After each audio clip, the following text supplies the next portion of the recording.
Motorsports, the penultimate round of the ADAC GT Masters season 2023. We are in the Styrian Mountains in a quaint little village called Spielberg, making an awful lot of noise at the Red Bull Ring. Hello, everybody. Welcome along to the second race of the weekend. The glorious hot sunshine of the Saxon Ring at the beginning of September feels like a dim and distant memory because we've been watching the clouds all weekend.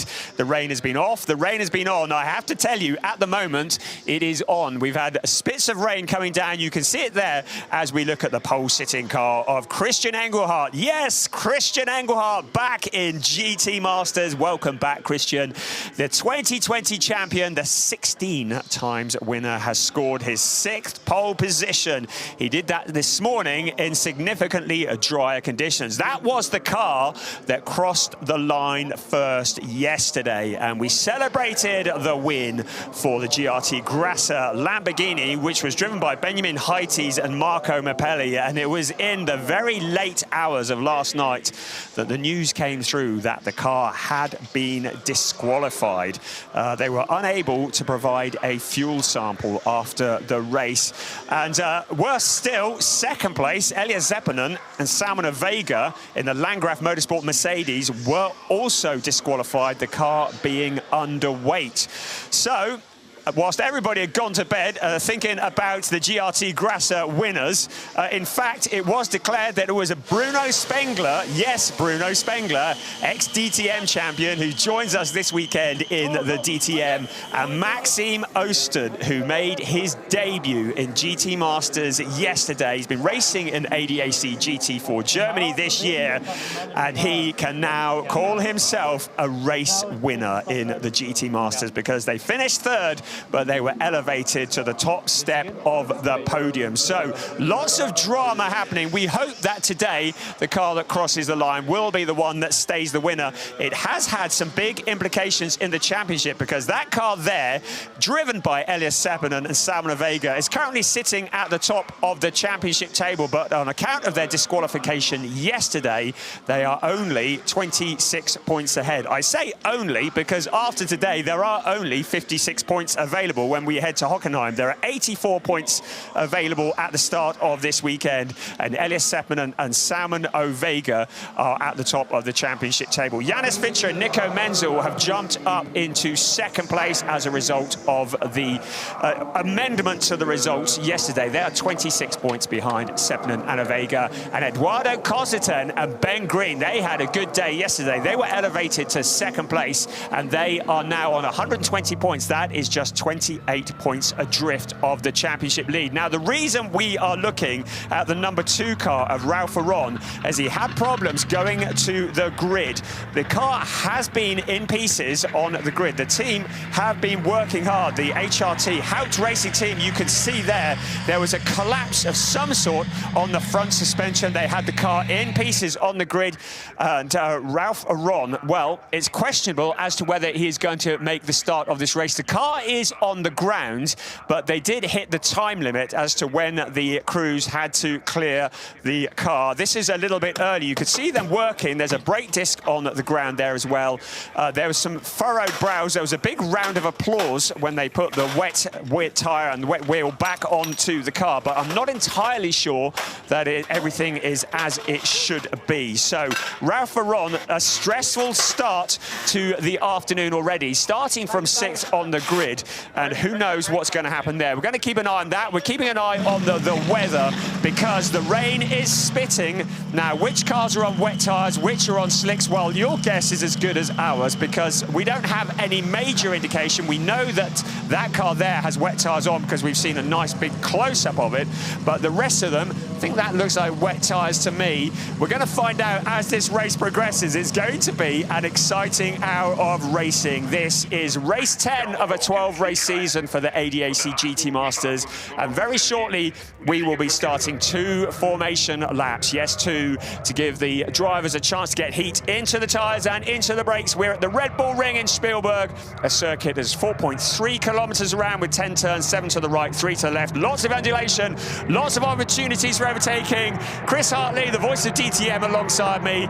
Going to be an exciting hour, don't you think? Yeah, I think so. We weren't really expecting any rain today, and here it has come just about 10 or 15 minutes before the cars came onto the grid. Light rain and maybe not quite heavy enough for the wets. It's kind of 50-50 at the moment, so we think some are on wets. We think some might have stayed on slick tyres. And remember, yesterday we had that really close finish for what at the time was third place. Bruno Spengler almost caught on the line by Ben Green. That ended up being for the race win, didn't it? And it was Christian Engelhardt in this race who starts on pole position with Marco Mepelli alongside. Team Use fielding 2 cars. The second one, third on the grid, being driven by Sven Muller. There's a lot of experience in those 2 cars. Philip Ellis alongside. We welcome him in HRT Racing Mercedes here. Championship leader Elias Seppänen lines up 5th and Ralph Aron in 6th place. Well, the car's rolling. Let's hope he continues. Nico Menzel 2nd in the championship. Ben Green, keep an eye on the mighty BMW, especially if the track remains reasonably dry.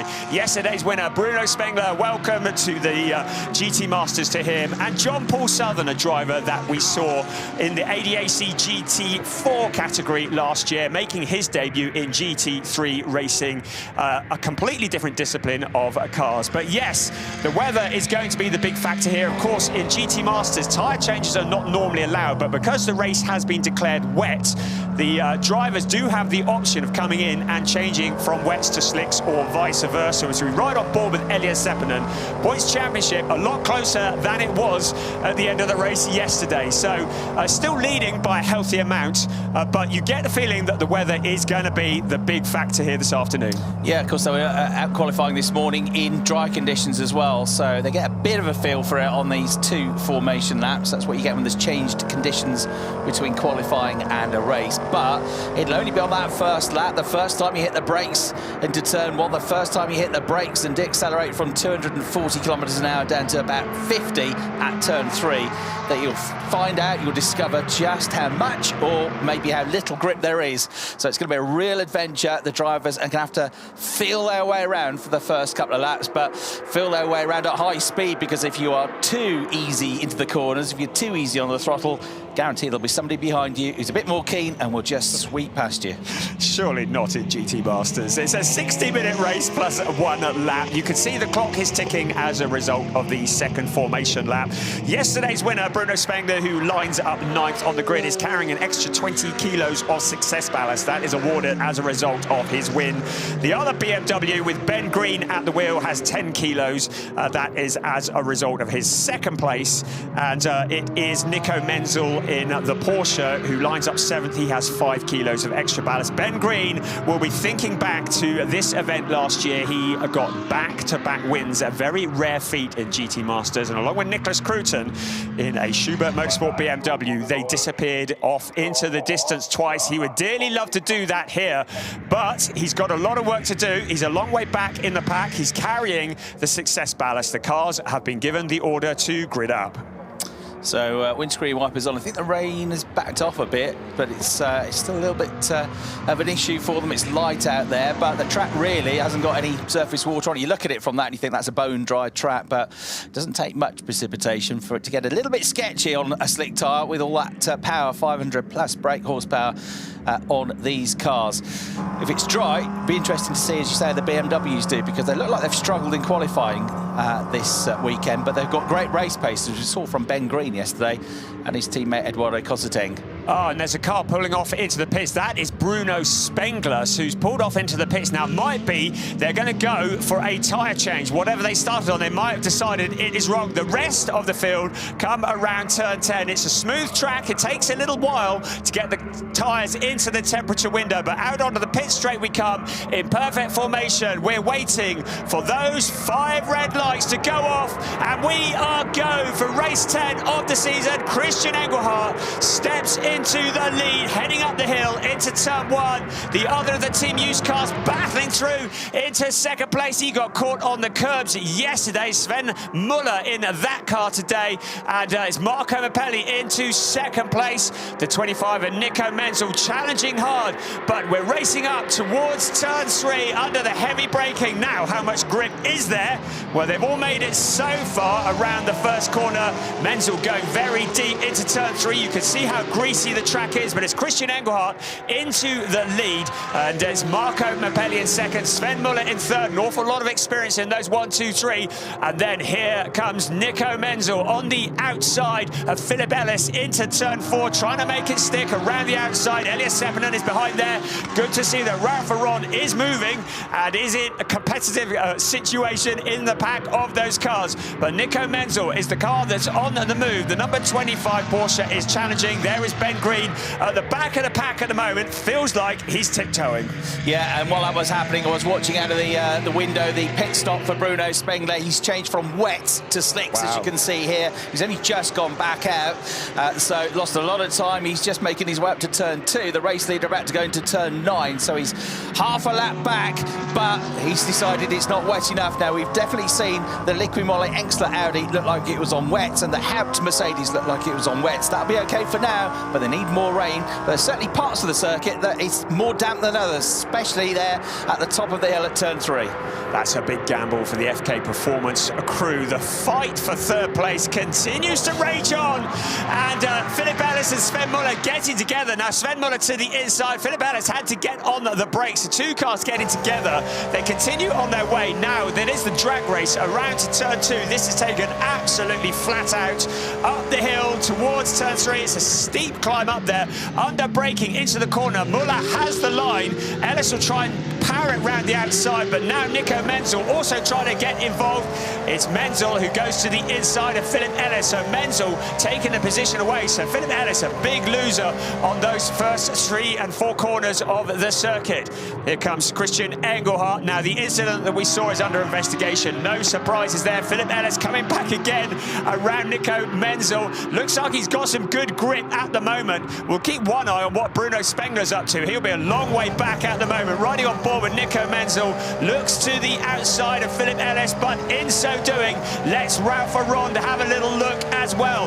Exactly what happens here at the Red Bull Ring. You try and make a challenge. If you're in traffic, you just open the door for the car behind to come through. Yeah, I love this downhill sequence as well, through from turns 4 to turn 7, because it's a right-hander at turn 4, then a left at 6, a left at 7, and there's a little right kink before it as well. So you see cars running side by side. You come on the outside at one corner, it gives you the inside line and the advantage at the next. And it's very slippy and slidey if you go out wide onto those curbs, especially at the end of the lap here at turn 10. We saw Nico Menzel doing a bit of drifting, so I think Bruno Spengler might want to pay attention to that if he's moved to slicks. Ben Green now to the inside of Elias Seppänen, championship leader, who's dropped to the back of the pack. Ben Green challenging through on the inside. Nico Menzel on the outside of Ralph Aron. Meanwhile, Christian Engelhardt, he's opened up a lead of over a second. Sven Muller in third place. Is Marco Mappelli in second. We're having a look at a replay here. That was that moment into turn 1. Philip Ellis and Sven Muller look to me a bit like a racing incident, but cars 3 and 91 have been asked to change positions. So that is Philip Ellis and Sven Muller. They've been told by the race stewards to change positions as you were, so they've decided that there was a crime that was committed into turn 1. So Philip Ellis gets back in front and Sven Muller has to do the hard work again. Yeah, but he didn't give another place up. That would always be a worry if you've got to let a driver through. If they've got somebody right behind them, you can end up losing 2, maybe 3 places. But Nico Menzel just dropped back a little bit into the clutches of the Haupt Mercedes of Ralph Aron, the black car there. He's Ben Green trying to move up the inside of the Liqui-Moly Engstler Audi. Is it going to pay off? Maybe not yet. Maybe just. Yeah, squeezes through and just onto the tail of the Mercedes of Ralph Aron. Ben Green pulled off some really good moves in the second half of the race yesterday to get ultimately up into second place. John Paul Southern's in the Liqui-Moly Team Engstler Audi and doing a great job. To remind you, this is his first ever weekend in the ADAC GT Masters. He's used to something altogether smaller as Elias Seppänen now pulls alongside Ben Green. It's a drag race towards turn 1. Up the hill they come, under braking. Ben Green with his nose in front. Also the challenge, Ralph Aron running alongside with Nico Menzel. So Ralph Aron finding some pace there. They go deep into turn 1. Ben Green going very wide, but he has that position. So he's in front of Elias Seppänen. Now John Paul Southern is relegated to the back of the queue. Ben Green starting to make his move. Elias Seppänen, after tiptoeing around the first couple of laps, getting the tyres into the window, now starting to push into turn 3. Great stuff from John Paul Southern in the Audi. What a great move from him. He's back up into 8th place. And Sven Muller alongside Philip Ellis for 3rd place as they make their way down to the braking zone at turn 4. The Porsche squeezes down the inside. That looks a bit drier than turn 3, that part of the course, but it's still a bit greasy. A little bit wide goes the Porsche, but Sven Muller pulls off the move. Philip Ellis coming back at him through turn 5. Left-hander at turn 6 coming up. That will favour the Porsche. And Muller back through into the top 3. So the rain's still coming down, and Bruno Spengler a long way back from this lead battle. The fighting continues as everybody just exploring the limits of adhesion on this slightly slippery track. On board again with Elias Seppänen riding in 8th place, looking ahead at John Paul Southern. Great stuff from him in the Audi. Once again, the fight on with Philip Ellis challenging Sven Muller as well. The fighting up and down the pack. It's not the biggest grid of cars we've ever seen in GT Masters, but it just goes to prove you don't need 30 cars for a good race. Drifting around the corner. Don't know if he's having much fun doing that. It looks great from where I'm standing, but this is now the fight for 3rd place. It's Philip Ellis with Sven Muller, a driver who has so much experience behind the wheel of a Porsche. Philip Ellis, who's come into GT Masters for the first time in a couple of years. Great to have him back here, but in these conditions as well, pretty tricky. Here comes Christian Engelhardt, 1.7 seconds to the good of Marco Mappelli, running on his own, but the fight for 3rd place, this is looking great. Philip Ellis on the inside, to the outside goes Sven Muller, and that's John Paul Southern getting a bit of a swapper on. He picks it all up, gathers it all together, but hats off to him. He is not backing off, is he? Great stuff from John Paul Southern. That caught the attention, didn't it? I would hazard a guess that they're all on wets, and this is just guesswork, but they're all on a similar pace. Bruno Spengler, we know, came into the pits, we know put slick tyres on. Now, his first lap was in the mid-142s. Bruno's just done a 141.5, but the front runners are doing low 1 minute 37. So it seems they're all the wet. That is the tyre to be on at the moment, but Bruno, he's getting a bit quicker. But is that rain getting heavier or is it getting lighter? Well, it doesn't look like it's drying up from where I'm sitting, but Bruno Spengler, yesterday's winner with Max Osten, well, they were rolling the dice because they were starting at the back of the pack anyway. But it's going to be a long afternoon if it doesn't dry up completely. So he's at the 10th place position, a long way back from this fight, which is going on. John Paul Southern and Nico Menzel now fighting for position as well. This is for 7th place out of turn 10 onto the pit straight. So Elias Seppänen, after having dropped to the back of that pack, has now started to move forwards. He's into P6. Nico Menzel behind him, John Paul Southern. Ben Green hasn't really had the pace we expected at the moment. You get the feeling that he's not enjoying these conditions. My question, is it getting heavier or lighter? It's been answered, it's getting heavier. They've all just gone about 2 seconds slower than they did on the previous lap, and from a 141 to a 146.6 for Bruno Spengler on the dry tyre. So he might be ruining that decision. He needs it to stop raining and to start drying up quick because he's losing a load of time. And of course, he's already half a lap down. Look at this, out wide coming out of turn 3. And John Paul Southern trying to come back here in the Liqui Moly. X the Audi, he's got his nose in front. There's a right-hander coming up at turn 4. He should be just ahead of the Porsche and getting ahead of Nico Menzel here, but Menzel is brave around the outside. Good piece of out-braking, and he keeps the American behind him. Brilliant stuff, entertainment. I think Ben Green's had a bit of a moment. He's just done a very slow lap the last time around, a 145.8, so I think he may have got caught out a little bit. He's dropped about 5.5 seconds back from this fight that we're witnessing here. John Paul Southern, star of the show in my book at the moment, making his debut this weekend in the ADAC GT Masters, and he's bringing it to the table, isn't he? And now Nico Menzel slides the Porsche. You've got to have some courage to keep the power on in these conditions. You can see the spray, you can see the windscreen wipers operating as well. The track is most definitely getting quicker, And great stuff from John Paul Sutherland into the 7th place at the moment. A race-long battle so far with Nico Menzel. Now 3rd place coming up for grabs. Marco Mapelli, who was running on his own, now has Philip Ellis filling his mirror. So Philip Ellis finding some pace and some grip in that Mercedes AMG. So yeah, Muller slipped back, hasn't he, to 4th place. He was up there ahead of Ellis and has lost a bit of ground. Now I reckon Ben Green might be on the slick tyre as well, because he's not just had one bad lap, he's had some bad sectors on this lap as well. He's doing 147s, everybody at the front of the field doing 140s and 41s. They've all gone slower because it's got wetter, but on the wet tyre I reckon. But he has dropped a huge amount of pace, and the only one that's slower than him is Bruno Spengler, who's also, I reckon, on the slick, well, we know he's on the slick tyre with a 149.6, so that's, I think, why Ben is dropping back. He's either got to stick with it now or make an extra pit stop. This is a fight for 2nd place. The depressing sight for Bruno Spengler. He's going to have the leaders up in his mirrors very shortly. Now for 2nd place, Marco Mapelli's view is of Philip Ellis pulling alongside, then dropping back. The good bit about the Red Bull Ring is if you get alongside the car, you can get an advantage on the next corner. Philip Ellis, though, clearly got a little bit more adhesion than the Lamborghini, but look who's in the background, Sven Muller. He was always going to be pretty dangerous behind the wheel of that car. He's in 4th place at the moment. He's got his eyes on working his way forwards. Our leader, Christian Engelhardt, has now just lapped Bruno Spengler. So the slick shot car, Bruno Spengler, going a lap down. He's going to have trouble recovering from that. Marco Mapelli still holding on to that 2nd place. Philip Ellis is there. Sven Muller also, and now Bruno Spengler just decides it was the wrong call. He's back into the pits. I think there's going to be a set of wets waiting for him, but this is going to be a long afternoon for both him and for his co-pilot, Max Osten. Yeah, would have been okay, but the rain got heavier. 8 seconds a lap off the pace now that it's got heavier. So he's going to make 3 pit stops, because this one counts as the mandatory pit stop.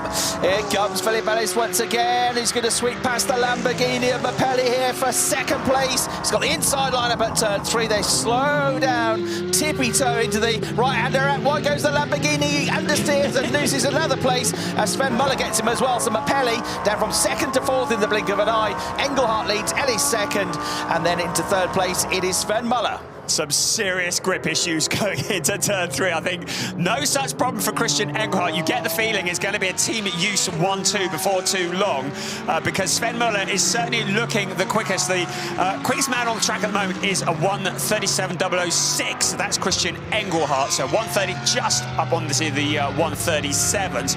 But Sven Muller looking quick as Bruno Spengler rejoins. He's going to go another lap down here, isn't he?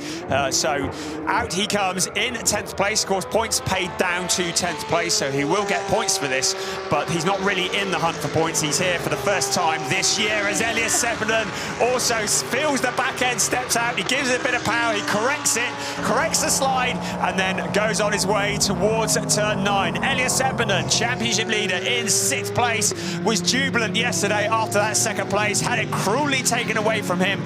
Now desperately trying to get points, cannot afford to record a non-finish. They need to go to Hockenheim in a few weeks' time with that championship lead intact.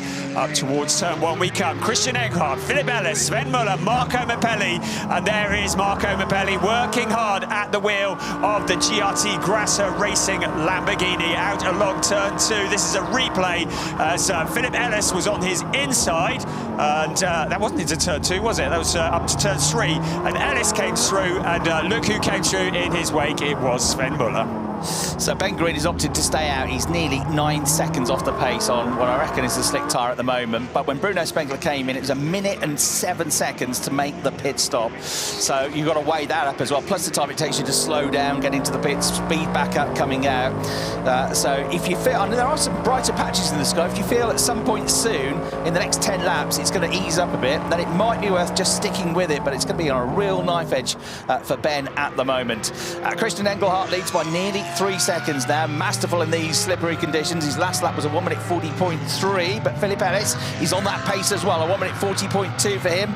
Seppänen here is being thundered past by Ralph Aron, who just holds on to what's 5th place at the moment. They were side by side, but traction around the outside there for the Mercedes. Mapelli just in front of them in the Lamborghini, so 4th, 5th and 6th. You're looking at a great rear-facing onboard camera there, right on the exhaust of the Lamborghini, the Grasser Racing team car, this local team team based just 10 minutes from the circuit, looking for a result today. They got a good result on track yesterday, but with the disqualification, they want some silverware to take back the short hop back to the factory. It's properly wet now. You can see spray coming from the cars. You're on board with Zeppelin. The inside line, though, is going to be covered at turn 1, I reckon, by Ralph Aron. HRT clearly did a good job getting that Mercedes back together in very short time, but he is looking vulnerable to Elias Seppänen at the moment. Out of turn 1 they come, down a slight decrease, and then it's up the steep climb to turn 3. Elias Seppänen, he's going to make a move into turn 3. You could just feel it, can't you? Around turn 2, flat out, takes a bit of courage with poor visibility. Now Seppänen to the outside, under braking. He's going to try and go the long way round. Going to try and take Mepelli as well, but he gets it all wrong. Goes deep into the corner, doesn't lose too much space, it has to be said, going perhaps a little bit almost into the car park, but he keeps the power on, he rejoins, and he gets to do it all again behind Ralph Aron. Now into turn 4, again to the outside. He likes that outside line, does Elias Seppänen, but once again he finds there's not much grip. Now this time there's a gravel trap there, so he can't get it wrong. He switches back to the inside, he sees a gap there, but the Ralph Aron car has the better speed out of the corner, and late braking into the next corner. So Marco Mepelli looks to be struggling out of the 3, probably the most.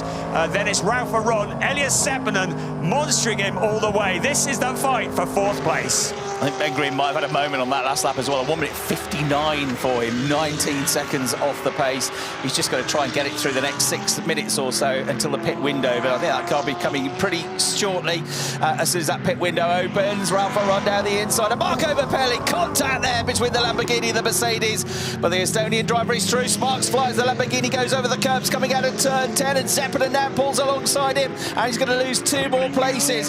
So that's happened twice to him now this race. Mepelli has lost 2 places in quick succession, and this time it drops him all the way down to 6th place. So having done all the hard work in qualifying, putting on the front row in dry conditions, clearly the car not favouring these slippery conditions, Elias Seppänen doing exactly what he needs to do. Stay out of trouble, keep it in the points, try and move up 1 bit by bit.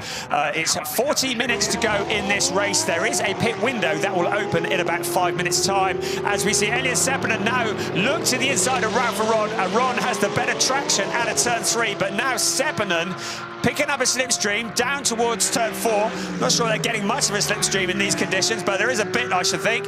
And then towards turn 4, challenging on the outside. Will he cut back to the inside like he did last time? Don't put it in the gravel, Elias. He does cut back to the inside, but Ralph Aron has this covered off. Now the drag race out towards turn 5 and turn 6. And it's still advantage Aron. I was about to mention the pit window. It opens when the clock strikes 35. It remains open for 10 minutes, and during that 10-minute window, all drivers will need to visit the pits for a mandatory stop and a driver change. So we'll have to hand the car over to their co-drivers.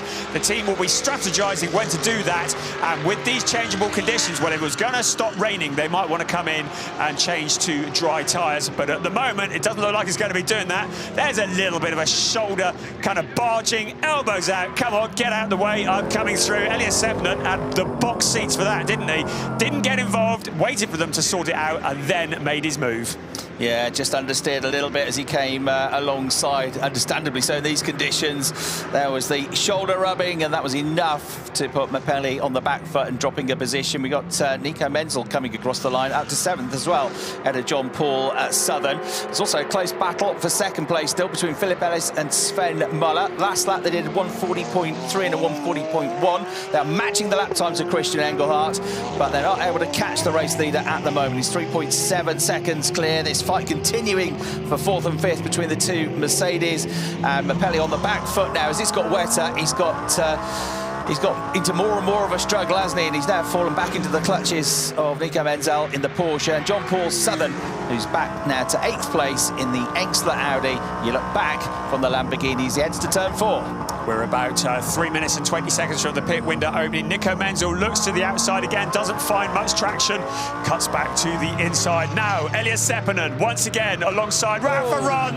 The back end steps out, he corrects it, keep it out of the gravel, Elias. You need to keep this thing on the track. He powers through, looks like he's going to rejoin all right. He's lost a whole load of time and a load of places, because that's Marco Mepelli and Nico Menzel who are through as well. So, not Menzel, sorry, John Paul Southern, beg your pardon, as Nico Menzel, who's behind him. So he's just held off Nico Menzel, but he's lost a couple of places on board. His heart would have been in his mouth here. He moved to the inside. He saw the gap, went up to the next corner, had the outside line, couldn't get the thing slowed down. Maybe a little bit of a tag from the car on the inside.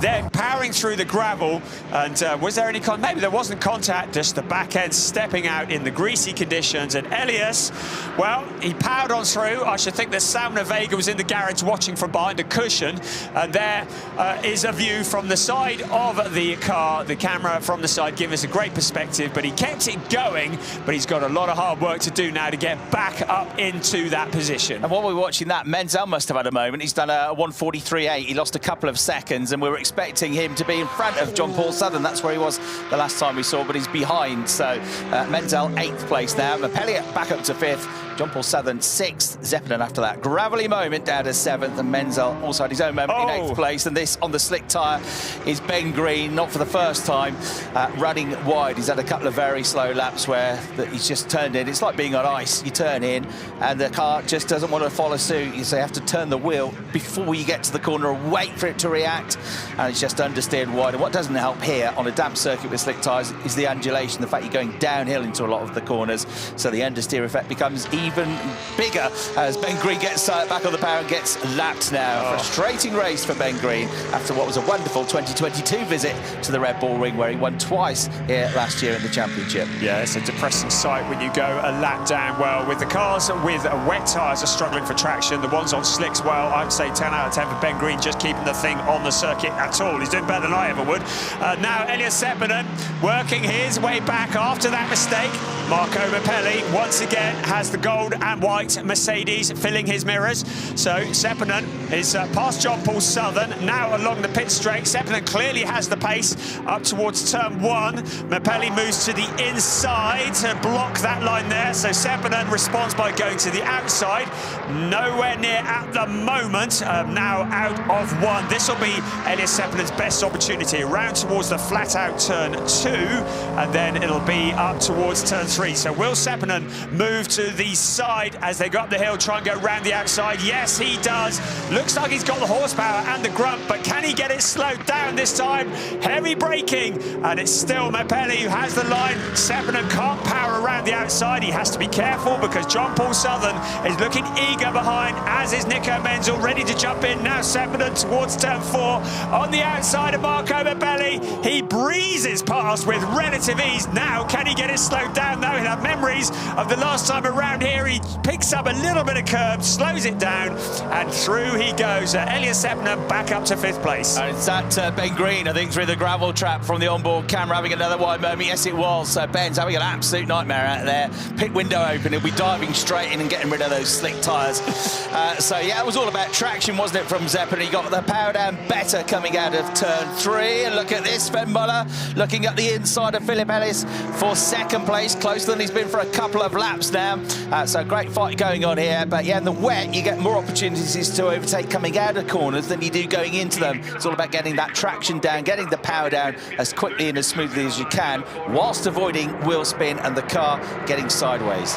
Wonderful racing in the ADAC GT Masters here at the Red Bull Ring in Austria. Christian Engelhardt still leads the way. The fight for 2nd place well and truly alive. Look how quickly Elias Seppänen has left behind Marco Mapelli as they cross the line.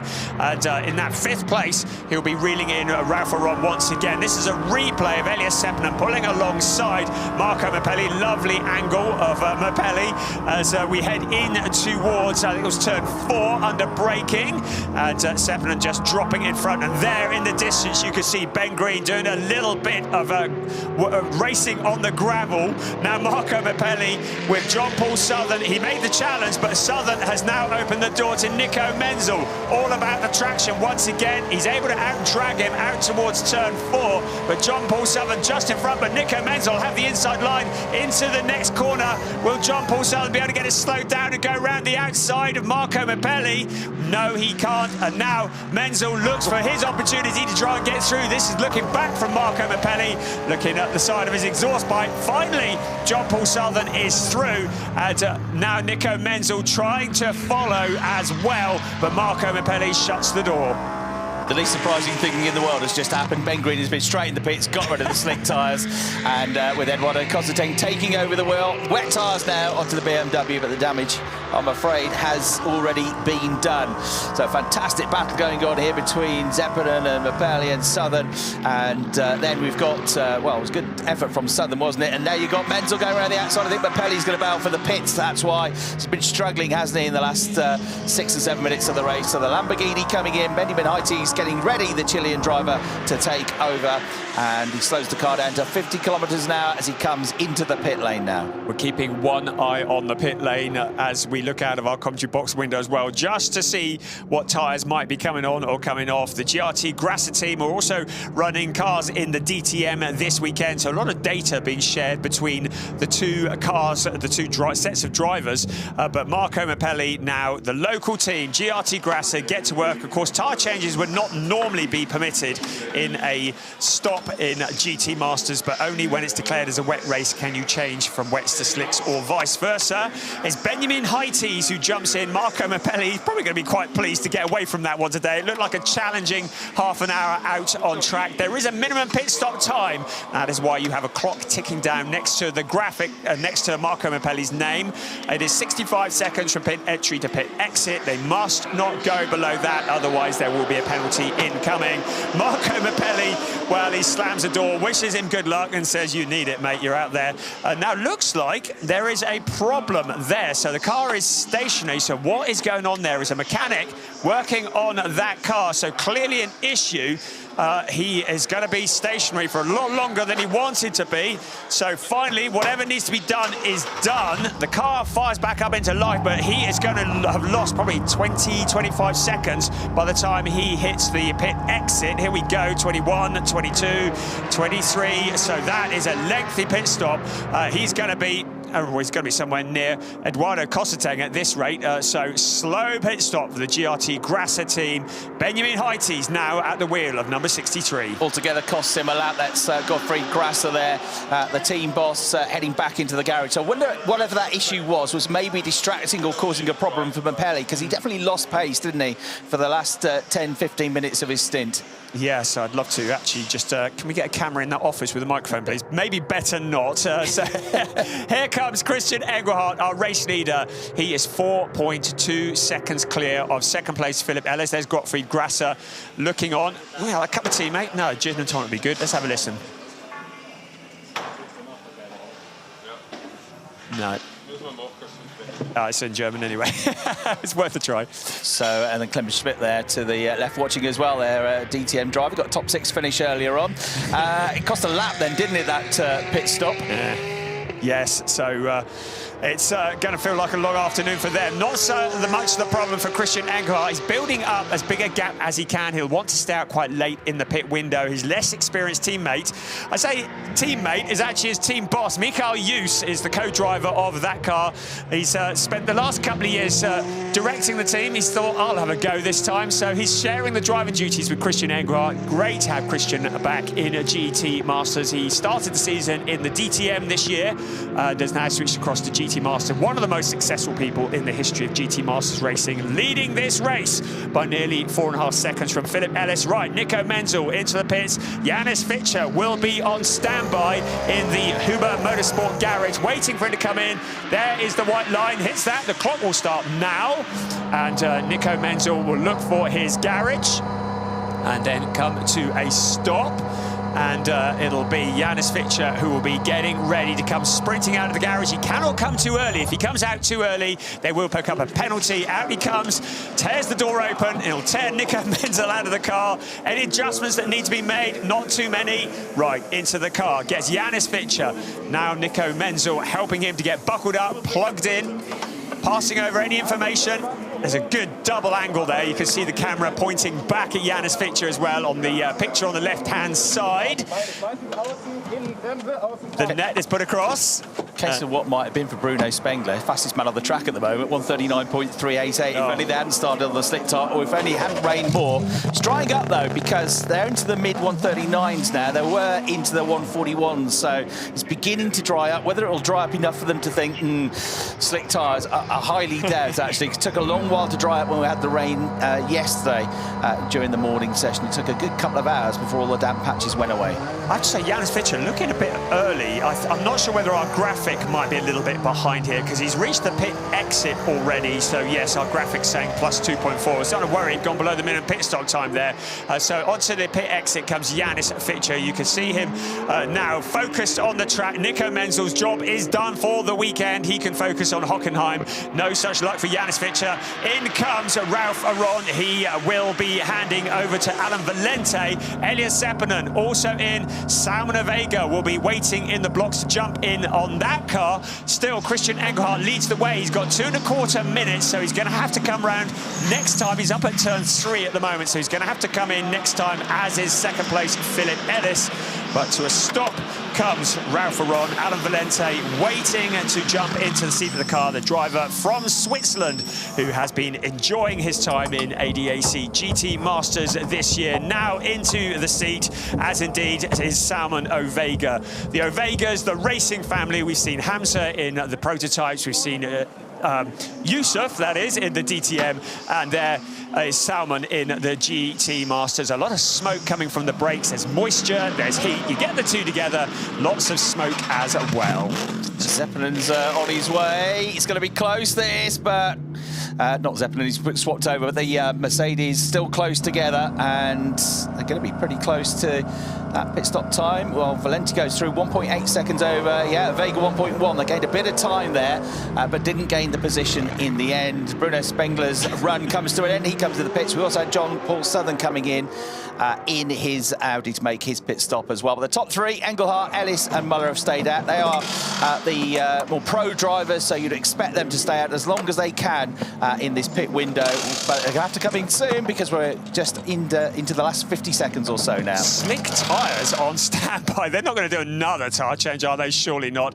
The old and the new, not being rude to Bruno Spengler. He's just turned 40 years old, but one of the up-and-coming charges is his co-driver, Max Osten. Going to be a superstar of the future, superstar of the present. Here is the race leader, Christian Engelhardt, as predicted, into the pits, because we've only got 30 seconds left on the pit window. So Christian Engelhardt handing over to Mikael Jus. Petru Umbarescu is taken over from Philip Ellis, and you can see the clocks ticking down as they wait to go. So both of the team Jus cars in at the same time, so they've got enough crew to be working on that. So Christian Engelhardt has handed over to Mikael Jus.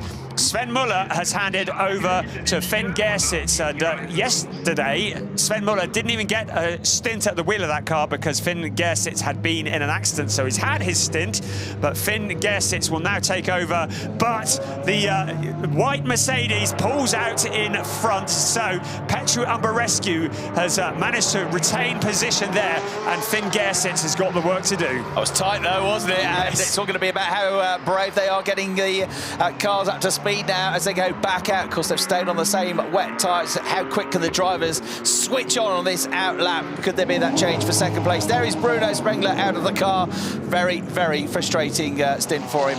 Off the back, of course, of trying the slick tyre. It's always a gamble with the weather like this. Out wide goes Umbarescu, but just about holds the line, coming back out of turn 3. He's under a lot of pressure here, though, from Finn Gersitz. There won't be an opportunity at turn 4, but it's going to be close as they run down the hill through turns 5, 6 and 7. Finn Gersitz is having to learn GT racing the hard way. He comes from a prototype background, so it's all about the downforce.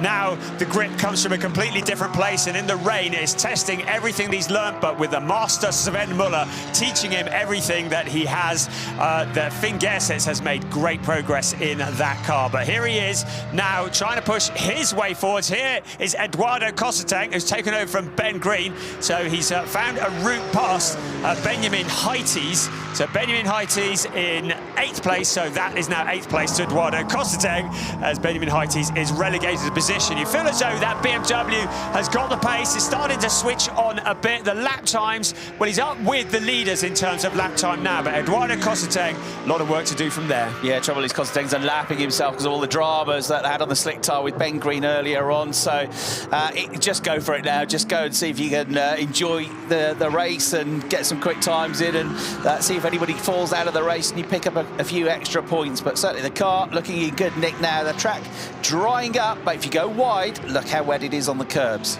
23 minutes remaining on the clock. This is the view from Benjamin Heites as he sees Eduardo Cosseteng coming back to claim that lap back.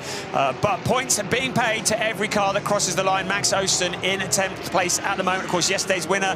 This is the view that we had. Eduardo Cosseteng up into the heavy braking of turn 1 on the inside, and then tearing along at turn 2, absolutely flat out. It's Mikael Jus who leads the way in the ADAC GT Masters ahead of Petru Umbrarescu, took over Philip Ellis, and Finn Gersitz in 3rd place. But Finn Gersitz looking pretty racy. They get past Max Osten, the back marking Max Osten. He moves out of the way. Umbrarescu is through first, and then here comes Finn Gersitz. So what can Finn Gersitz do about Petru Umbrarescu? Can he get that car up into 2nd place? Can they make it a Team Use 1-2 in this race 10 of the season in the ADAC GT Masters? The way Max Osten's car is dancing around, that black BMW, makes me think they've gone back to slick tyres because they've got nothing to lose. They're in last place anyway. They've got absolutely nothing to lose. And he was really sketchy, wasn't he, on that run through turns 5, 6 and 7. So I reckon they've gambled with the slick. Look how wide he's going there. They might as well. They're 10th anyway. Worst thing that's going to happen is they're going to finish 10th. But if it does dry up, that car will suddenly start flying in the last bit of the race. They said, come and join the GT Masters. GT3 racing is just like GT4, just a bit bigger. This is a baptism of fire, isn't it? Max Osten learning this as he goes, and he must be driving with his absolute fingertips to keep that on the track. There's Mikael Jus coming up turn 3. The gap between 1st and 2nd, 4.721 seconds. So a very comfortable lead for Mikael Jus. Finn Gersitz about a 2nd back from Petru Umbrarescu. At least they were when they crossed the start-finish line. Looks to me as though he is closing in further. Out towards turn 4 we come, a slight drop, and then it'll be the right-hander. Finn Gersitz will be looking to try and get past that Mercedes, but he's got to be so careful he could throw away all the hard work of Sven Muller. Further back, Alan Valente and Salmon Ovega. There's Salmon Ovega, and they have also passed the back-marking Max Osten. They've switched around, haven't they? So Valente and Valega getting past the slippery, slick-shod BMW. Valente doing a pretty good job here at the moment. Umbrarescu did a good job as well, because he was under pressure on that first lap out from Finn Gersitz in the Porsche, but he's just stretched out a bit of an advantage, so he's a 2nd clear. Number 19 Jus leads, number 3 Umbrarescu 2nd, 91 Gersitz in 3rd, number 2 Valente in 4th, and 5th is Salmon Ovega, the championship leader in the 48 car. So some great slow-mos of the cars going over the curves. Perhaps a little bit too much there for Jonas Karklees. He's taken over from John Paul Southern, and that is Janis Fischer. He's done a fair few laps in Porsches over the years, bouncing across the curves, measured in altitude as well as distance. And there is Alan Valente. Some great slow-mo shots from our production team. We're looking down the hill now from turn 3, a steep, steep climb. I have to tell you, I tried to run up that on Friday, almost killed myself. Here comes the lead. Mikael Jus. Petru Umbrarescu still has Finn Gersitz behind him. Can Mikael Jus dream about a 1-2 for his team? Well, he is in the driving seat, so to speak, exactly that, to be the first car across the line. And it is Finn Gersitz, the young driver, new to GT racing, who started GT Masters this year, 2nd in the championship coming into this weekend, but a bad day yesterday and having to chase from back there. But a 2nd place not out of the question in this race for Finn Gersitz and Sven Muller. This is going to be how you adapt now for the rest of the race, because that track is drying. Most of them are on wet tyres. The wet tyres overheat if there's not enough surface water on the track, but you've got to keep pushing into the corners, because as it dries, dries, you can brake later. You can get on the gas more aggressively and get on the throttle coming out of the corners. You can attack the corners more. So what you did in terms of your braking points, your racing lines, how you treat the throttle, where you change gear, that is going to have to adapt and change and get more and more aggressive as it gets drier out on track. But also, you've got to bear in mind that those tyres, the wet tyres, can massively overheat as well. So they are into the wall. Some of them are into the 138s now. Alan Valente in fourth and Samuel Vega in fifth have just done personal best laps for the whole race with mid 138s. We were about 3 seconds a lap slower than that when the rain was at its worst. It's now stopped. The track is drying on the, you think, slick tyre. Maxime Osten is getting quicker and quicker. 1 minute 48.5 when Ben Green was driving the car, and it was wetter on the slick tyre. It was around about 1 minute 50, and sometimes when we went through the gravel trap, worse than that. So it's still wet, and of course Maxime Osten has got 2 laps to make up, so it's going to be a massive long shot, but they might as well, as I say, try something different. Joost leads then by nearly 5 seconds, well clear with 17.5 minutes to go as you go on board with Samuel Vega in 5th place. Yes, with just that 17.5 minutes, I think making up 2 laps is going to be a bit of a stretch without a safety car. Now, as this is Samuel Vega, looks like he's adjusting his belts as he goes along. He's taken over from Elias Seppänen, as we've already mentioned. Looking very solid. He and Elias Seppänen, a great partnership in the Landgraf Motorsport Mercedes. They work so well together, and the results of that are that they lead the championship. Of course, the disqualification yesterday had hit their championship hopes a bit, but they're still well ahead coming into this race. We've still got 2 more races after this weekend, and both of those are at Hockenheim towards the end of September. But you can see that Samuel Vega is not having a Sunday afternoon drive, is he? He's having to really work the wheel, the focus and the concentration, because one mistake, you don't just throw away your race, but you throw away the race of your teammate and also the team that worked so hard to prepare that car. Yeah, it's actually going to be crossed up there. It's going to be their worst overall weekend, isn't it, with that disqualification? It's going to be the first weekend this year where they haven't had at least 1 podium finish. But they got the championship lead, a fairly healthy one. It's up to others to catch up. They don't need to go out and win every race or get podiums every time now. Just try and finish and get points, and it should be enough to see them to the title with 2 more races to go at Hockenheim in a month's time. So there we go again, just tightening. Is he tightening the belts or is he adjusting something? But yeah, Samuel Vega clearly not happy with the way things are in the car, but he's adjusted it, and all looking good. So 16 minutes remaining. Michael Joost continues to lead, 3.7 seconds. So he looks as though he's got the measure of Petru Umbrarescu. Finn Gersit still about a second behind. Big crowd here looking on in the wonderful Golf Boggy, and there is the point situation. If things finish as they are now, Elias Seppänen and Samuel Vega will have what will be effectively a race win in hand, but Janis Fischer and Nico Menzel will drop down to 3rd place, 27 points adrift. To remind you, there's 3-2-1 awarded also in qualifying. So there is a lot of points to pick up, not just in the race, but also 3 for pole position, 2 for second, 1 for third. So Elias Seppänen and Samuel Vega, they've got a nice buffer, but it's not a luxurious one. It certainly don't need to be engraving the trophy quite yet. Yes, I guess it's a Muller moving at the moment back into 2nd place in the standings, but overall, Vega and his teammate Seppänen only losing 1 point in terms of their championship advantage, just with somebody else as their nearest rivals now. 56 points available at Hockenheim, 25 for each race win, 3 points for each pole position available as well. So Joost leading with a last lap time of 1:38.9. He's got to be a bit careful though, because Umbrarescu did a 1:38.3, so did Gersit. 2nd and 3rd are catching the leader on that last lap by 0.6 of a second. If they keep doing that, in about 5 laps time, they're going to be with him. So you can see the gap coming down, and the race leader coming out of turn 3 there, a 2nd and 3rd into the turn, and Alan Valente is flying absolutely compared to all of them. He's done a 1:37.7, and quicker than him is a Vega. So 5th is catching 4th, and they're all catching the race leader. It's all starting to tighten up now, and this is because some are adapting better than others to the drying track. Don't go anywhere. There are 14 minutes plus 1 lap of this race remaining, and the field is compressing. You can see how slippery it is. Keep an eye on Samuel Vega. 5th place, playing it safe? I don't think so, he says. I'm going to keep pushing forward. So Salmon Vega continuing in 5th place. You can see Alan Valente ahead of him. He's got his eyes on 4th and potentially a podium position. He keeps pushing, using all of the track. Don't get it into the gravel. Mikhail Yus still leading. Petru Ambarescu's in 2nd place. He's had a number of teammates this year. He's had Arjun Maini, he's had Maxi Gertz, so he's had a lot of mentors in the seat alongside him. Philip Ellis, who last time we saw him was in 2020. He was sharing driving duties with one Mr. Raffaele Marciello. So there's a fair bit of information being passed between these drivers. Petru Ambarescu, who has been getting quicker and quicker every time we've seen him, but now he's going to have to put that experience to good use, because Finn Gersitz is there, but keep an eye on Alan Valente and especially Salmon Vega in 5th place, closing in.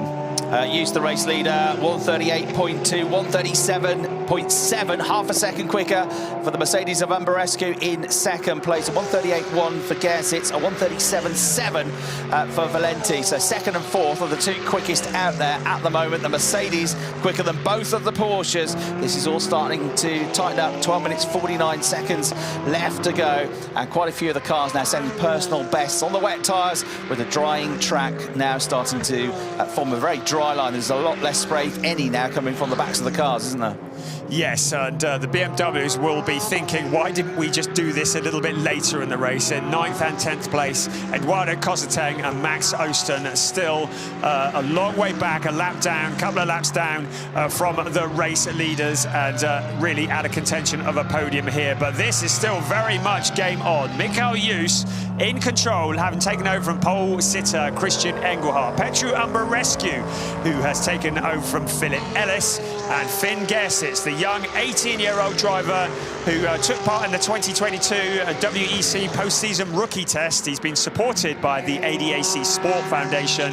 He came from the world of karting and into GT3 racing, and has been learning the hard way, really, into GT Masters, in at the deep end. He's had 4 podiums, but would dearly love to improve on that. Of course, he won in the season opener at Hockenheim along with his teammate Sven Muller. 3rd place, though, would be good after yesterday's trauma, where he failed to record a finish. Not such a good lap for Ambarescu that time around. He was 4 tenths slower than he was on the lap before, so actually gap grows a little bit from 1st to 2nd on that lap, with you staying pretty consistent. Last lap, new fastest lap of the race for Carclays in the Audi, back in 7th place, 1 minute 36.5 seconds. Well, that's great. Jonas Carclays, at the start of the season, was struggling for pace. He's jumped across to the Engsler team for this event. With that guidance, and with John Paul Southern alongside him, they've proven to be a pretty potent combination. So Jonas Carclays really pushing forwards. Good to see him putting in fastest laps. But the driver who I've got my eye on here, Salmon Vega, you can see visually that he's closing in on Alan Valente. I think he's going to be challenging before too long. There is the gaps between them, 1.5 seconds between Valente and Vega. So we'll keep an eye on that, but I reckon that's going to be down to a second before too long. Yeah, they're both quicker than the 3 cars ahead of them as well, so push each other along, but maybe not fight each other yet, because if they work together for a few laps, they're going to be both in with a chance of challenging for podium positions here. They can't afford to hold each other up and trip up over one another, and it's getting closer and closer between Ambarescu and Gersitz as well for 2nd place in the race, just over 10 minutes plus a lap to go. Alan Valente has been shown a black and white flag for multiple track limit infringements on turn 1. The English for that is you keep going off the racetrack, and if you keep doing it, you're going to be in trouble. So warning has been given to car number 2 for keeping it inside the limits on turn 1.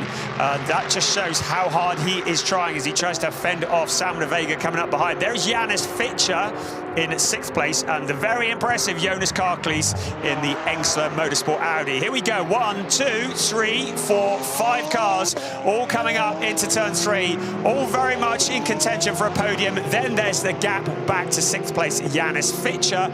Behind him is Jonas Carclays. That is your top 7 that have all passed through your screen, and you can see exactly what they look like and how far away they are from each other. There's the leader coming around turn 4. 2nd place, Petru Ambarescu, slipping his way around.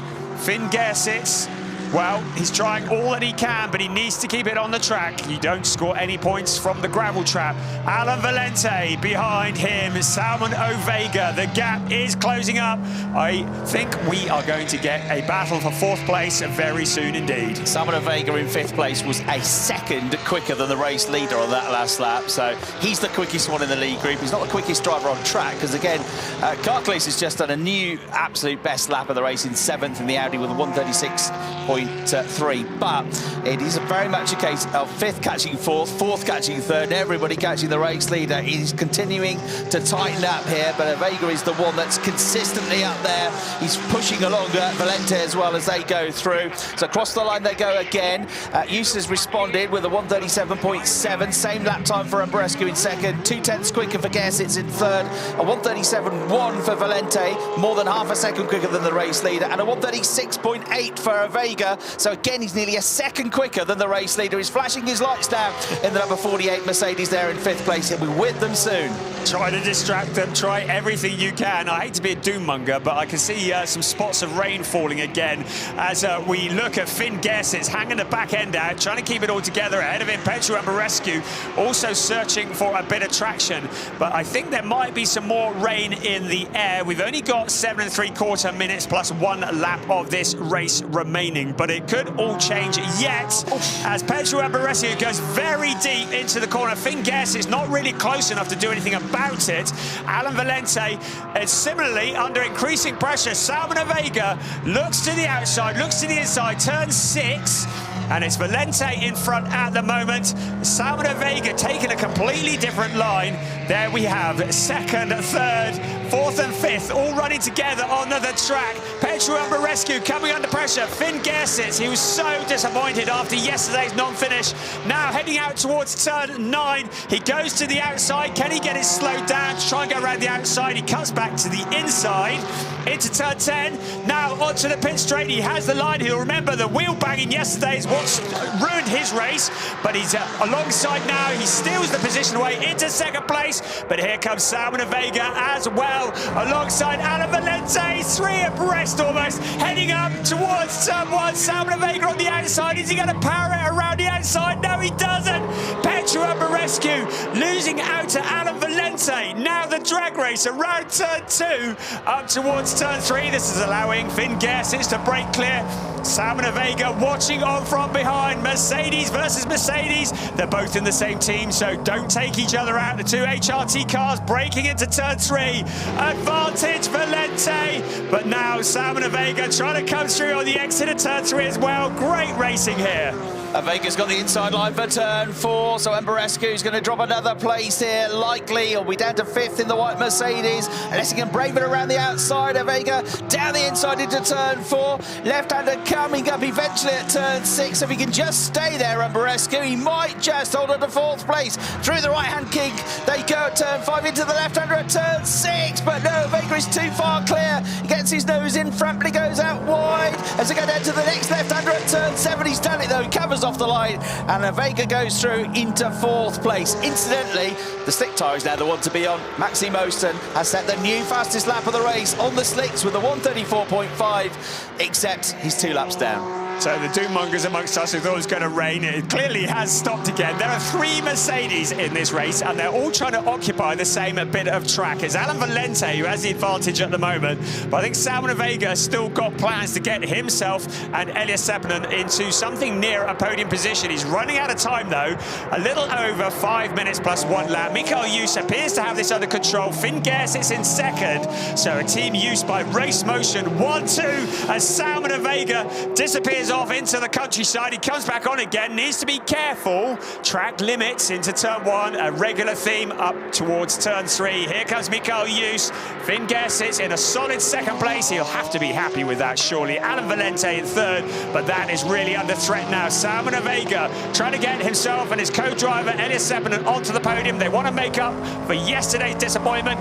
If the race finished now, then Elias Seppänen and Salmon Ovega would have a 23-point lead over Finn Gersitz and Sven Muller, so they would no longer have that one race, that maximum score in their pocket. It's still a good lead to have going into the final round, but Salmon Vega knows that every point counts here, but they cannot afford to chuck it in the gravel. They cannot afford to record a non-finish.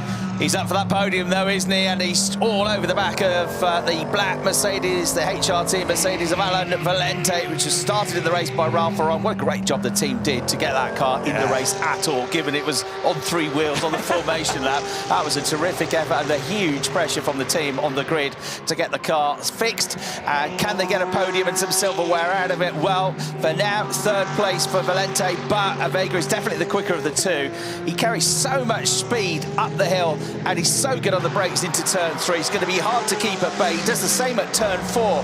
You know, he goes very deep into that corner. So you're on board now with the driver in 4th place, trying to find the damp patches on line, which are closer to the pit wall, just to try and keep those wet tyres cool and working properly. We knew he was going to be trouble when he joined us here this year. It's exactly what is happening. Salmon Vega, such a quick driver, really mastering the conditions. And now he pulls to the side into turn 2, flat out up the hill. Then it'll be the aforementioned heavy braking that he has so much under control. Salmon Vega keeping it within the limits, just about. Keeps the power on, tries to go around the outside of Alan Valente, but Valente gets the better traction out of turn 3. Now towards turn 4 they come. Vega maybe a little bit too far back to challenge here. It looks as though Valente hasn't covered off at the moment. I think the track does look pretty slippery into that corner. Vega gets it slowed down okay. In the background, Petru Umbra Rescue trying to come back as well. We've only got 2.5 minutes left of this race, and Salmon Vega has been given a black and white flag for multiple track limit infringements in turn 1. Well, we saw one of those, didn't we? The stewards are having a look at that. He needs to be careful, because if they feel as though he exceeds track limits too much, he will pick up a penalty, and a podium will definitely be out of the question. This is the fight for the last of the podium positions. Alan Valente in 3rd place. Salmon Vega, it feels like he's been monstering him for a very long time. He's looking the quicker of the 2 Mercedes, but he's got to get past him to get that podium position. Out of turn 9, into turn 10, out onto the pit straight. What will he try again now? Out onto the pit straight he comes, picking up the slipstream as they head along past the start-finish line, under the gantry with the lights. Now it is Valente, who ducks to the inside slightly, then back to the outside. He can't weave too much. Salmon Vega almost giving him the hurry up around turn 1. Now down the hill again towards turn 2. Finn Guess, it's looking pretty safe in 2nd. Now Vega moves to the side in turn 2, ducks back in behind. Now up to turn 3. He's going to try and get it slowed down, try and go round the outside. Surely not there. He switches back to the inside. And Alan Valente still holds on to that final podium position. 1.25 minutes plus 1 lap remaining. The fight for the last of the podium positions. Ahead of them, Finn Guess is in 2nd place. But this is game on. Salmon Vega, he can sniff some silverware here, but he can't just get past the black Mercedes in front of him. Yeah, Vega looking for a podium, but also looking for 3 more championship points. 16 points for 3rd, 13 for 4th place. But do you risk the points you've already got? Because if they lose them, suddenly they're going to have a very slender championship lead if they drop to the back of the field. Super slow-mos coming out of turn 1 there over the sausage curves, and their sparks fly, still damp and greasy offline. Has that rain started to come down a bit more, maybe? Yes, it has, I think. A little bit here and there. Looking at Vega, though, he's so good on the brakes. The car twitches and dances, but it's always under control here as they make their way down into turn 10, about 130 kilometers an hour through here. The race leader goes through, 19 seconds left on the clock, so the clock runs out on this lap. 1 more after that, 2 laps to go for Vega to get through into 3rd place. But Valente has got himself a couple of lengths clear going into turn 1. And these slippery conditions might be playing into Valente's hands, because clearly traction is now starting to reduce. You can see the rain on the windscreens. We ride with Salmon Vega once again into turn 2, taking that similar line, staying on the dry bit of track. I don't think the tyres need much cooling now, because the track is starting to get a bit wet again into turn 3.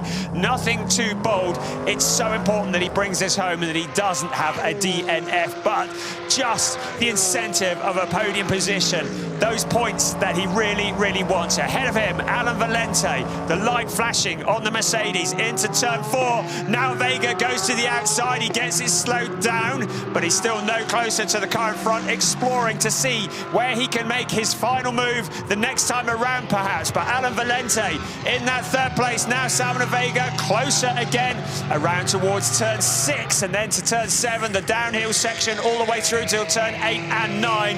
Valente still holding on to that 3rd place. I guess it's just had a bit of a moment in 2nd place, kicking up the gravel trap on the exit to turn 6. He got away with it though, and he's what, 2.4 seconds behind Michael Hughes there in the lead of the race. He's got a bit of a gap back to 3rd and 4th as well. He's definitely starting to struggle as that rain comes down. So if they keep pushing each other on the Mercedes, they might be pretty close to him as they go to the final lap of the race. Out wide they go. On to the last lap of the race we go here then at Spielberg at the Red Bull Ring.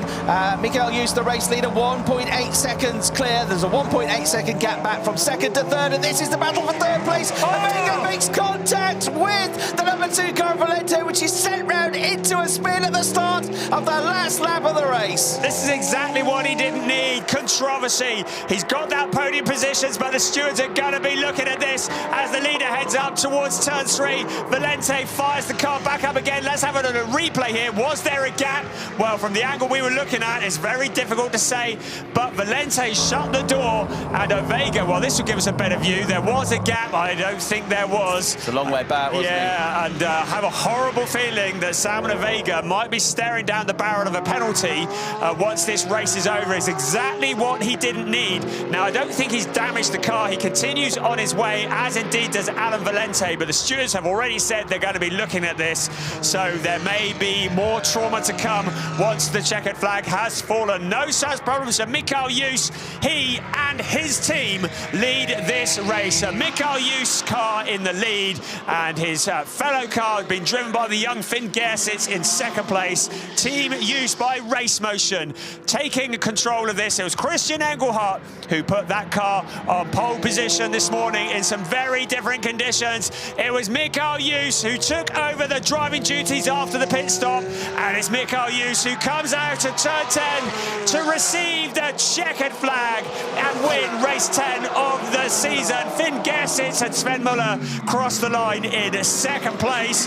In 3rd place, it'll be Salvador Vega and Elias Sebenham. That is very much subject to confirmation. Great stuff. Petru Rescue. Well, he kept out of trouble, didn't he? Comes home in 4th ahead of Janis Fischer. Jonas Karklees.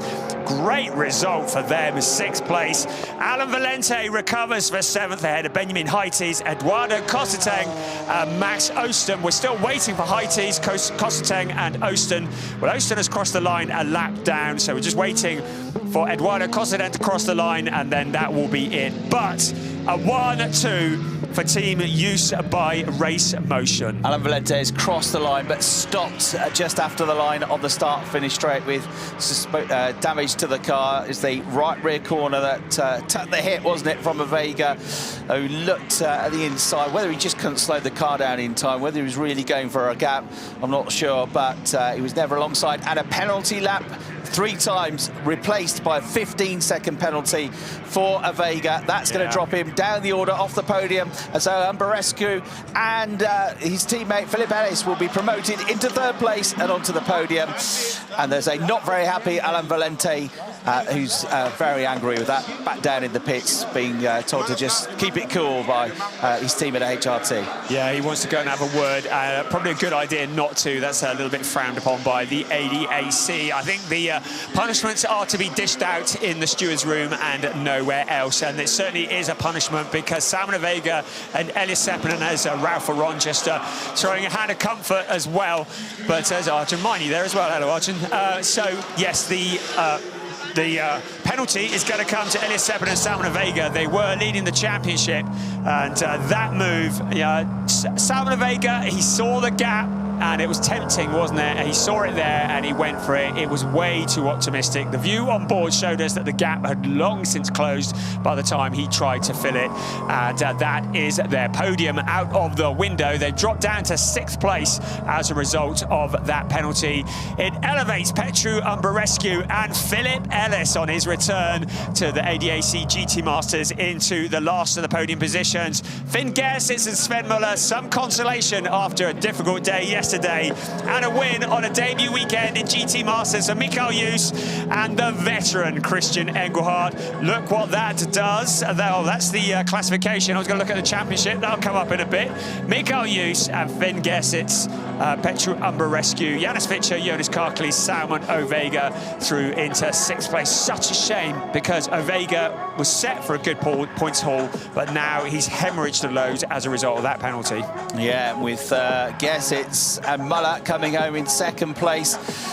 That gives them a real chance, doesn't it, going into Hockenheim, 2nd in the championship, 20 points behind. Still a big ask, but it's a much more slender ask than it was at the start of the weekend. Janis Fischer, Nico Menzel, do not discount them in the number 25 car. They picked up a win at the Norris Ring. They've proven they're a very potent combination, but Elias Seppinen and Salman Vega, they need to hold it all together. They've got 2 more races. They're still in a strong position, but it's not nearly as strong as it could have been. There's Mikael Joos and Christian Engelhardt.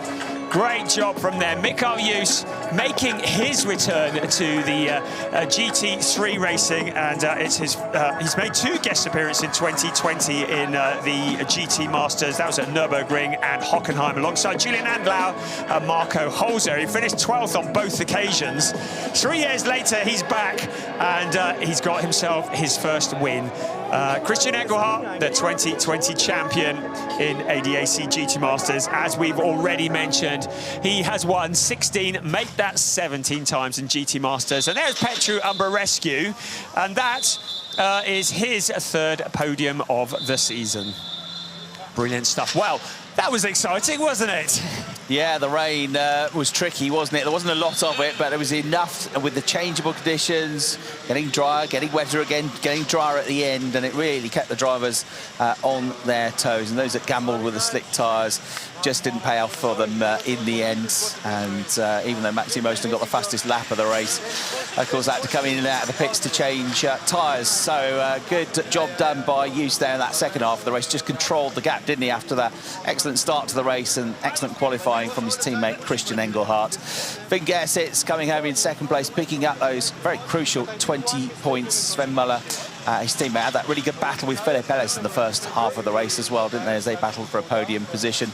And they get the podium as well in the end with that promotion on the last lap of the race after the penalty, 15 seconds to Ovega for that move. Controversial move on the Alan Valente Mercedes into the 1st corner of the final lap of the race. So here's your classification. Mikael Joos and Christian Engelhardt taking the win ahead of Finn Gersitz and Sven Muller. Petru Umberescu, Philip Ellis keeping out of trouble, getting the last of the podium positions. Janis Fischer, Nico Menzel always there in the background. Jonas Karklis and John Paul Southern, 5th place driver of the day in my book. Salman Vega, Elias Seppinen after that penalty into 6th place ahead of Alan Valente. Ralph Aron, when you consider the car was in pieces just before the green lights, that's pretty impressive. And then it was Alan Valente who came next in the number 2 car alongside, no, that was Alan Valente, rather was Benjamin Heites, put yourself together, man, and Marco Mapelli, who were in the 8th place. Right, we're getting ready for the podium now, and here is Petru Umberescu with Philip Ellis. Great to welcome Philip back to GT Masters.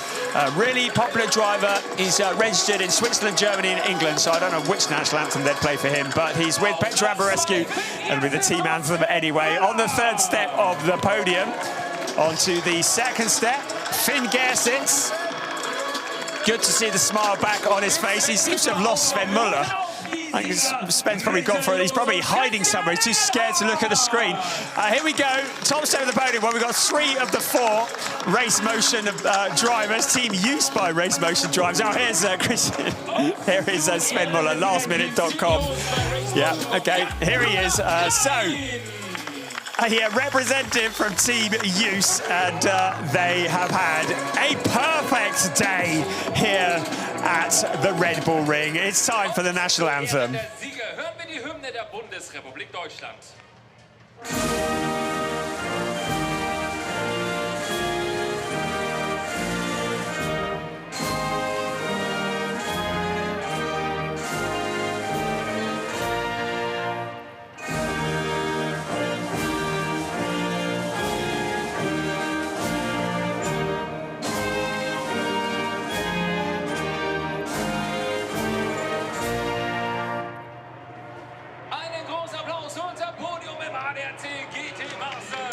So, a thoroughly entertaining race. Yes, we only had 10 cars. We have had a bigger field in the past. Trust me, we will have a much bigger field in the future. But we have proven that 10 cars is plenty enough as Eric Wolf presents the trophies to our race winners. And plenty of cars for a good race, and that was thoroughly entertaining.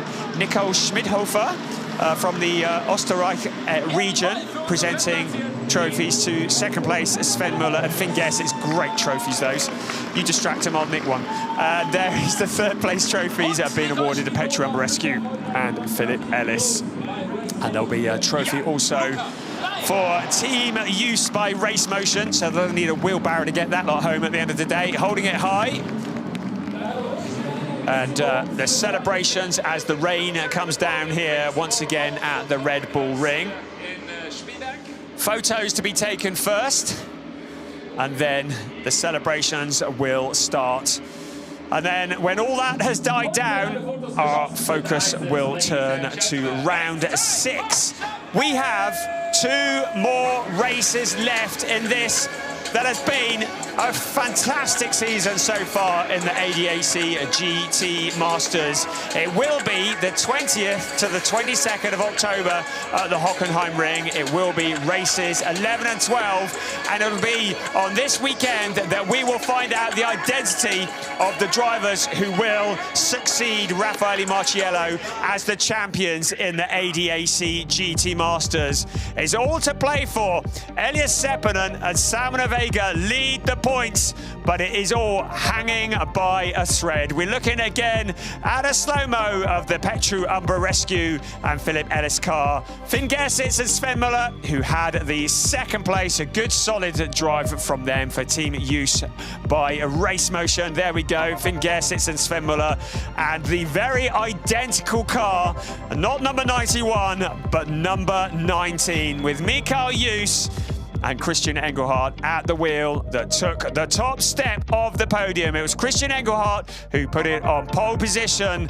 It was Mikael Jus who took over the driving duties after the mandatory stop and brought the car home to claim the top step of the podium. Great stuff here at the Red Bull Ring. We hope you've enjoyed it here in Austria this weekend. We certainly have, and Christian Engelhardt certainly has as well. We look forward to seeing how this all unpacks. 20 points is the gap between first and second in the championship. Janis Fischer and Nico Menzel still in it. Benjamin Heites and Marco Mappelli also still in it. Just to remind you, there are still 56 points remaining on the table with 2 races to go.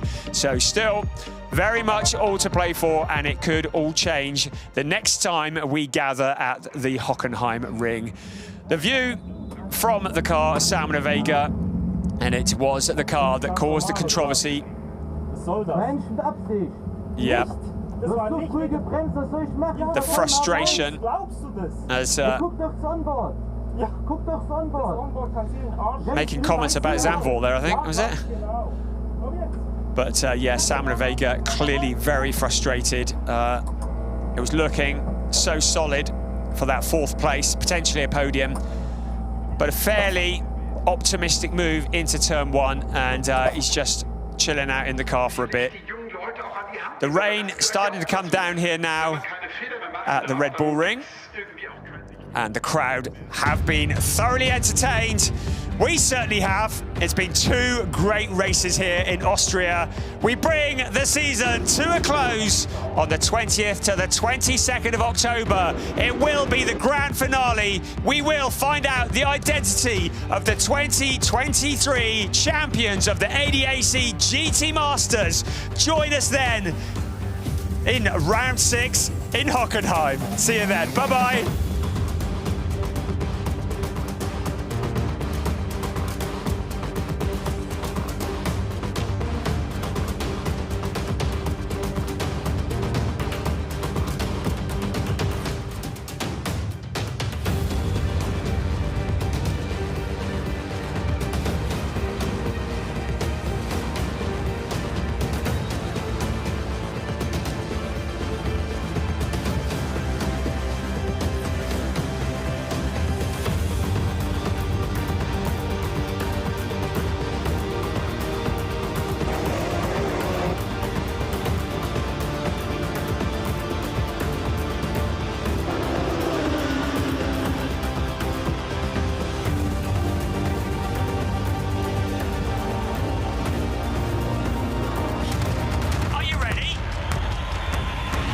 The 2023 season of ADAC GT Masters